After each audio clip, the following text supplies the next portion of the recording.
Nasa 100,000 jeep at UV Express sa iba't ibang panig ng bansa ang lalahok umano sa ikakasang 3 araw na tigil pasada ng grupong Manibela sa Lunes. May patikim na sila ngayong araw sa pamagitan ng mga kilos protesta. Nakatutok si Joseph Moro.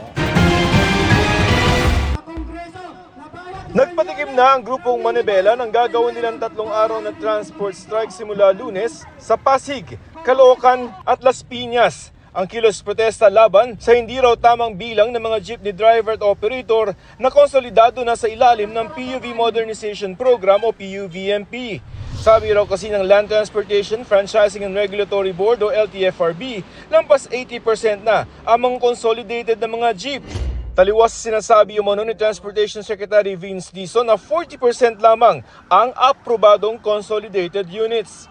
Yung pinagmamalaki nila na 86% o yung 43%, marami pa rito yung denied yung application at ibinalik yung kanilang mga papel.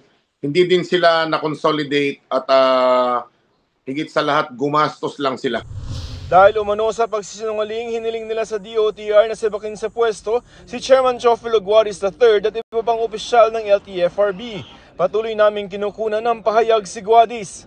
Ayon sa grupong Manibela, 3 araw ito na tigil pasada na ikakasin nila sa iba't ibang lugar sa bansa simula sa Lunes.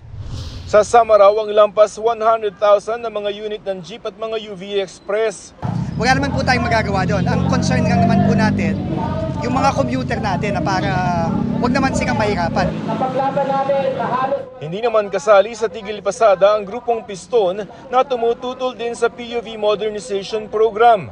Kanina, hinarap sila ni Transportation Secretary Vince Dizon habang nagkikilos protesta sa opisina nito kontra sa PUVMP. Reklamo pa ng Piston, hindi raw pinapayagang makapag-renew ng kanilang provisional authority ang mga hindi sumunod dito.